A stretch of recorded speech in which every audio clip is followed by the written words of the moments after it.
So now we're in this new world of AI, and everybody's talking about ChatGPT. And by the time this video will be out, ChatGPT will be up to version like 22 probably. Just because thankfully I have a whole backlog of these things. But how are you guys using ChatGPT in the local SEO service in your business? Yeah, so that's a good question, and I assume it might change in a few months, but yeah, and so we're trying to figure out like where's its role, and like immediately the thought was, like when it first came out, everyone scrambled to let's go write content with it, and like you could put in, let's just use like the plumber for example, write me 1,000 words about plumbing, include these 5 services, make sure you include I've been in business for this long, and it writes you a thing, right? And when it first came out, that's kind of like the thought was, we can. Instead of hiring a writer and taking 2 hours writing a piece of content and editing it, and like we could skip it almost. We could bypass that. We could get an edge because they can do it in 30 seconds. Right. And yeah, like we tested that. Like a client literally emailed me after they saw this thing that came out. Hey, try this for a piece of content. I was like, okay, if you want me to try it, I'll definitely try it. We did it, and it ranked right away. I mean, it wasn't like it was like a car accident page in like a smaller town. So it wasn't like New York City, but the thought of it, hey, this could work on a smaller scale in a non-super competitive area, right? But then it got to like, I don't know, like ethically, I don't know if that's the best, especially like if you're a lawyer, like are there ethics behind, did you create your own content? Is this your marketing? Like I don't even know the legality behind that, right? So we kind of pivoted from, let's not do content, let's make our like internal tasks easier, right? So like, let's say we do Google Posts for somebody. Rewrite this for me, and it'll rewrite it for you, or give me the best emoji for this word, or like little things like that, or like we'll give it the content and like give us 4 titles. We actually use it for presentations too. Name this presentation, right? Like, and give us 4 examples, and like it works really well. So we use it for that. We use it a lot of times for like rewriting title tags to give it another viewpoint on things. And what I hope it gets to, and like what I was trying to get it to do this morning when I was looking at it, it was like, well, because I'm not a developer by any stretch of the imagination, but I understand how ChatGPT works. I understand what clients want. And one of this thing for a lawyer we're trying to do was put a calculator on his website. Right. Now, I know the lawyer back in the day had a calculator built for workers' comp with this logic behind it, and it cost him thousands of dollars to build with a developer.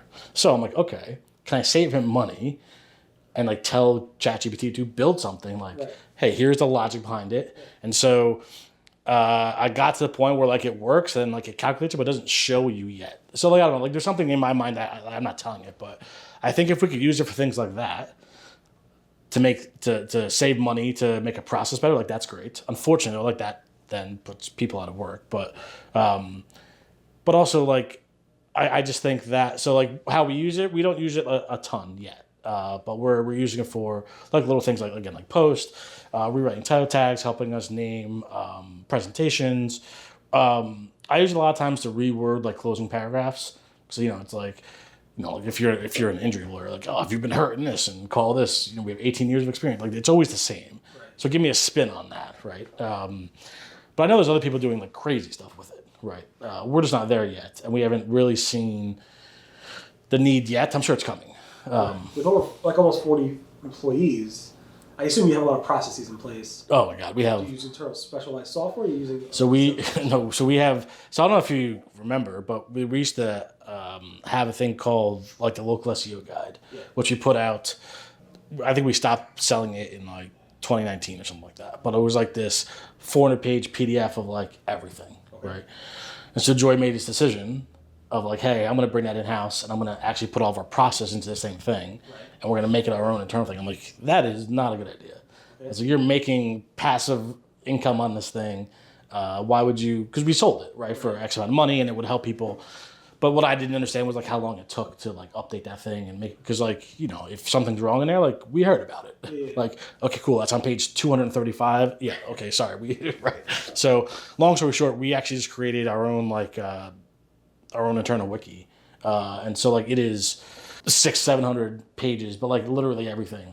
So we have like a play. So not only just like business rules of like, here's your days off, and here's employee schedules, and here's your personal tracker for stuff, to like here's the playbook to optimize the homepage for a realtor, which is different than a lawyer, right?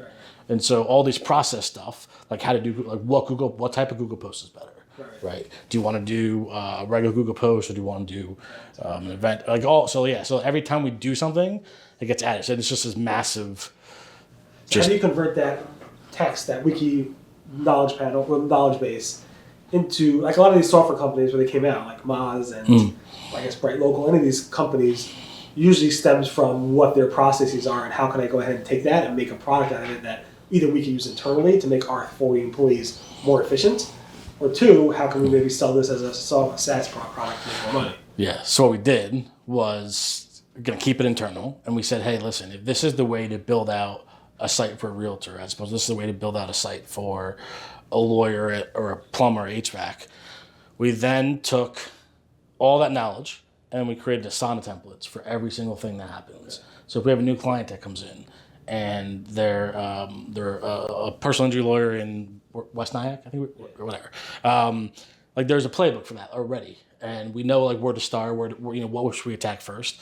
Actually, my wife works for the company now, and she's like Joy's executive assistant, but she's like annoyingly organized with stuff. Like my house is insane, which is good. But it's what we needed though, because we didn't have that connection. It was just like, oh, go to the guide and find it. You go waste an hour trying to find out what you're looking for. Right.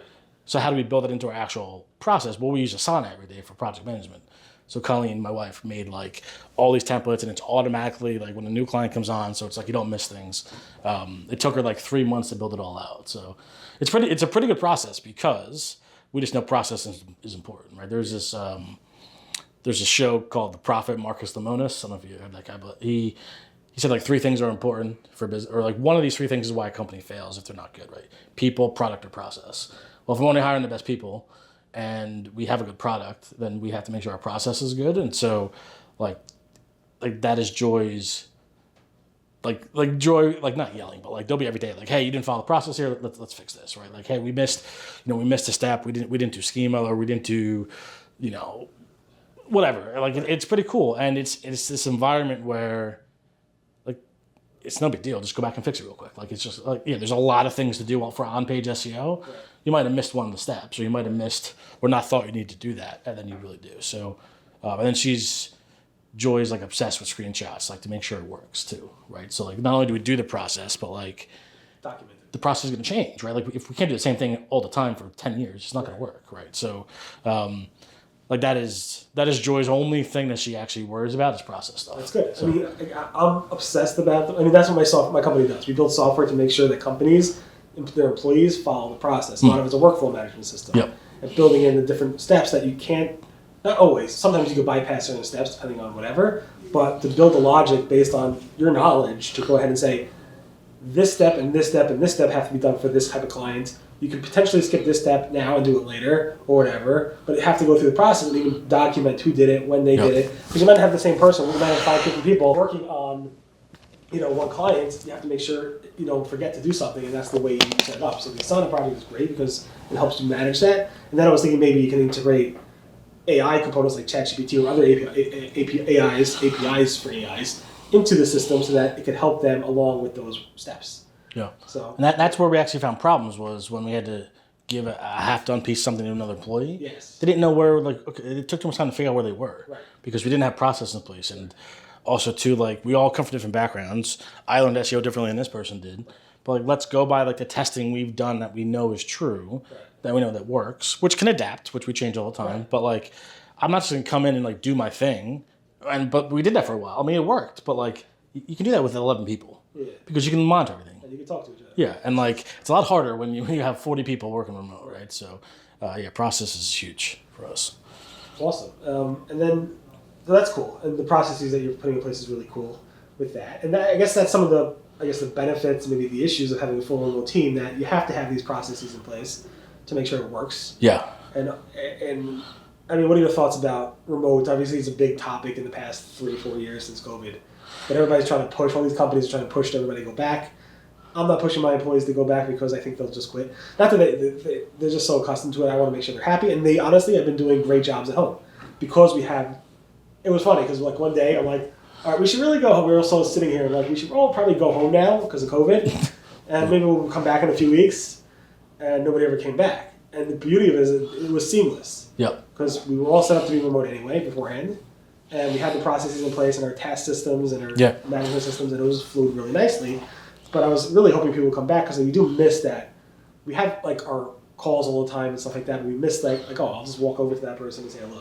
Yeah. So 100%, like that's the biggest part. Because I did do, not with this team obviously, but I was in an agency role for 6 or 7 years, and like that was the draw, right? That was the, let me go have coffee with my buddy, let me go play ping pong, let's go out to lunch. Like we had those things. Or if I had a question, just let me go. I used to work with Andy Simpson, so like I could just go over to his desk and be like, hey, let's go brainstorm about this for 20 minutes. Let's go grab a room and let's get the whiteboard going. Let's figure this out. That's definitely the biggest struggle with remote, but that's why I think the hiring process is so important, because you have to find someone who is responsible but can also like collaborate. And so we actually do, it's gonna sound kind of weird, but we do like these personality tests when people come on. I forget like the name of it, but it actually teaches you how to work with X type of person in a remote environment, right? Like this person's better hopping on a phone call. This person's better on, you can talk to them on Slack, right? And so like literally my entire day is just like literally hopping on calls. So so the benefits of it are obviously, like we save on tons of overhead, like no rent, like no nothing, so we can put the money back into our people. The downside is you miss the day-to-day, like you'd have with the sports team, right? Like you get that locker room feel, like you learn about people, and it's tough sometimes. That like I had a conversation last week with, and like some people don't know each other yet, and that's like, well, what do? We're spread across the United States and in Canada. I can't have the California person go meet up with Liz in Connecticut. Like that doesn't work. Like how do I do that? And so we're trying to do that through conferences, and we're trying to do where Joy's speaking. We have a local U coming up in October, in just outside of Toronto, and so we're actually bringing the whole team up. Is that why you created it in the first place, or was it more about helping the SEO industry? No, it started from the local U was just started because of the passion of teaching, and like having people just learn, and then it turned into. And then I think Joy bought it like 3 or 4 years ago. And just been a passion project for her to just, the whole point is educate. How can we do that? But not we don't want 5,000 people there with 18 different tracks, and we want it 100 people, 115, and you can go talk to Greg Gifford afterwards about his presentation. You can go talk to Joy or Colin or anyone who's speaking and have a breakout session or have lunch with them, and you actually get like access to the speaker and talk about things. But that's that's an exciting thing inside of itself. But that's I think one of the things I'm going to be helping out with a lot more now is like the local U, because I've been to now 2 of them. Right. I've never been to one before I started. So actually funny, I quit my old job because they wouldn't send me to a local U. Yeah, they heard that. They know that. And now that I've been to, so I went to one in Dallas that we had, and I went to one in Denver. And it's not like any other conference. It's awesome. You actually get to be with the people. So now I'm pushing Joy to like give me more. Like I want to be in charge. Like I want to have responsibility on that. So I'm telling from firsthand experience, it's no fun. I mean, there's fun parts about running a conference, but the logistics, processes around it, it's a lot of work. Yeah. I don't intend it being fun, but I intended to. The payoff, it's good. I mean, the feedback you get after, and the people you help. Oh, when we were there, and they're like, "Oh my God, this was so great," and like this was, but also too, like I saw, and I had a little bit of part in planning the last one, but like, yeah, we spent 4 or 5 months planning it, and it goes by in 2 seconds. It's like, oh, like that we're done. Like I equate it. I tell people this all the time because I run. I don't deal with all the logistics on XMX, but I used to run when we did an XMX in Israel. The main conference didn't want to deal with it because it's a hard conference to do it, especially in Israel, because who knows if people will show up. Yeah. And they don't want anything to do with it. I equated that to like running a wedding for 30 or 40 different brides at the same time. Like one wedding for 40 brides at the same time. Because you have the sponsors who all want to be treated a certain way, some of the speakers want to be treated a certain way, and then you have the attendees. So I said only 40 because most people are fine. But generally it's a lot to juggle at one time. 100%. But it's rewarding for sure.